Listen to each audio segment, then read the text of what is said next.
Good day, fellow scapers. My name's Deck, but please call me Hobo, and welcome to my Learning Full Manual Guide. If you're looking to improve your kill times, or potentially you may be somebody who's just learning your first boss, if you want to get better at PvM in general, hell, you might even be an old school Runescape player wanting to put your hand in the cookie jar and give RS3 a bit of a tickle. If so, I may have a solution for you that I use to learn PvM. Either way, I'm going to help wean you off that revolution nipple. In this guide, there are 4 things I'm going to help you develop that really help to build familiarity across all combat styles and can be translated into the concepts used for taking on every single boss in the game. These concepts are moving your hands on the keyboard, entering keys manually, building muscle memory, and a basic rotation that fits most combat styles. What was that? This is 15 seconds.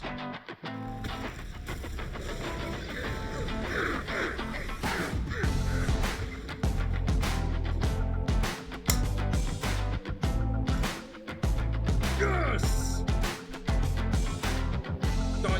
Yes!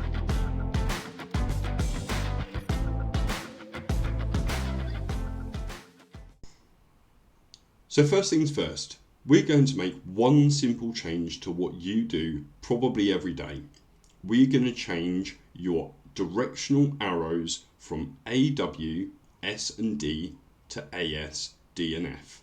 Now, it's a very small change and it gets your fingers ready to build on muscle memory with your fingers already in a nice line. Whereas previously you'd have probably had 3 fingers hovering over your directional buttons. Instead now you're going to be having 4, so it means that you're not going to develop anything like the claw. Now this will absolutely help you set up for the next step, but first let me tell you what exercises you can practice this on.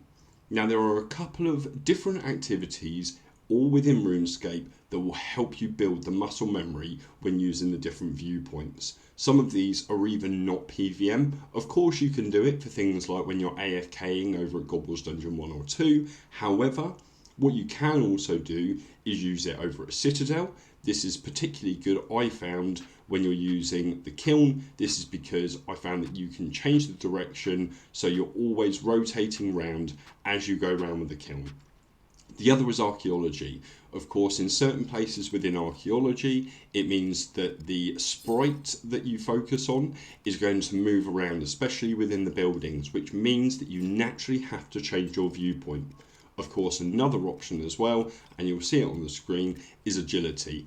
Over at Anachronia, you're going to have to change your camera multiple times to ensure that you can see where it is that you're supposed to be stepping next for that agility experience.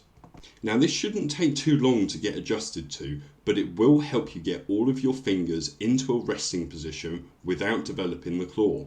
It will also help you get used to the movement for bosses. This is a super simple change that, don't get me wrong, may take a little while to get used to, but once you've gotten used to it, it will absolutely start to solidify that muscle memory for what's to come for the road to full manual. After you've switched to ASDF and been practicing on that for a little while, we're going to move on to the next step. We're going to move all of our fingers up one single line to QWER.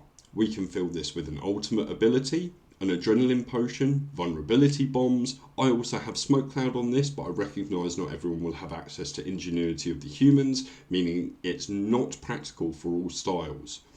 This is what we're going to practice next. Pick out your favourite low level boss and practice using ultimates with an adrenaline pot.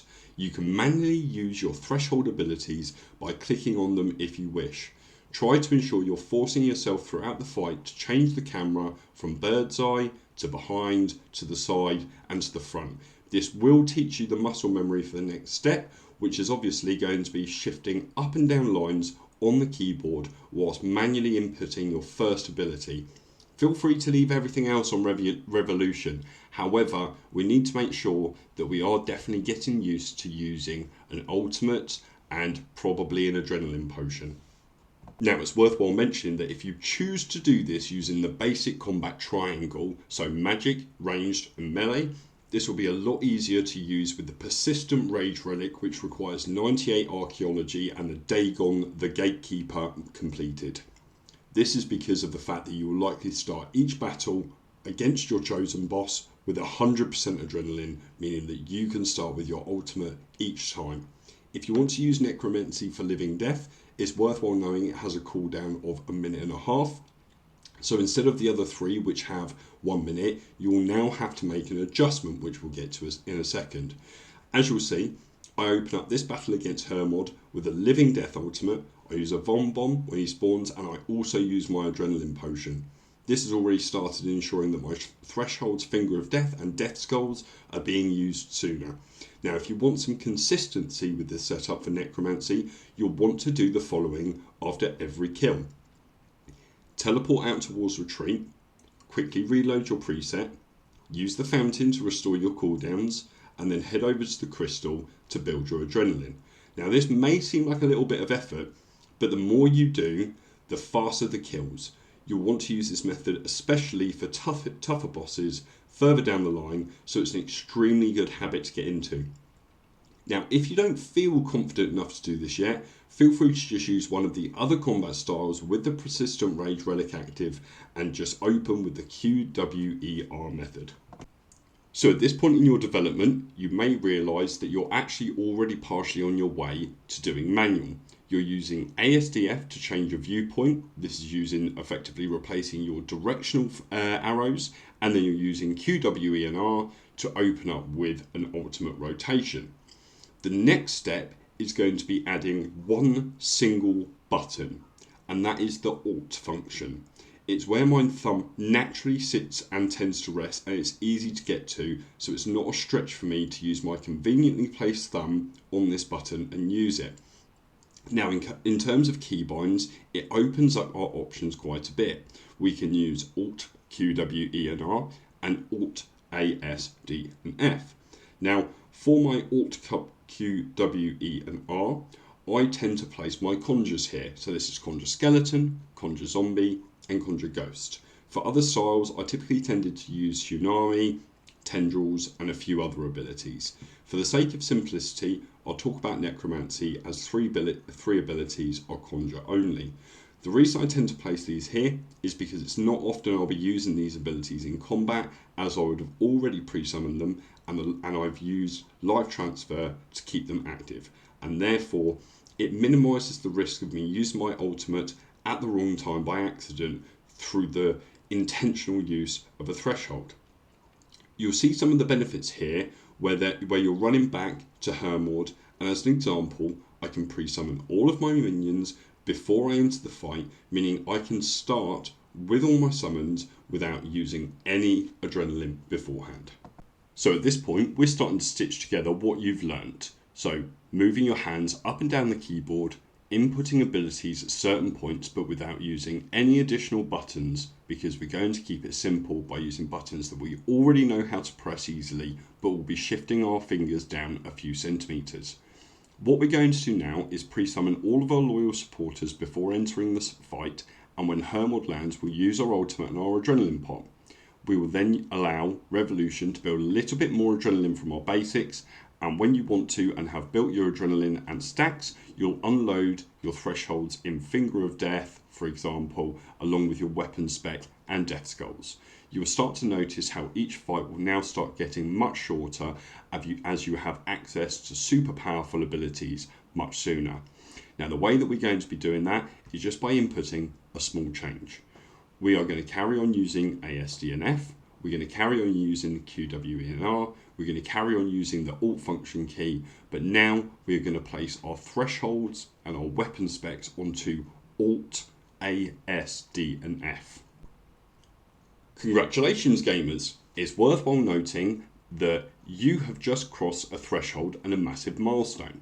If you've gotten this far, you have already effectively learned Semi Revolution. That's right, you've moved from teat to bottle.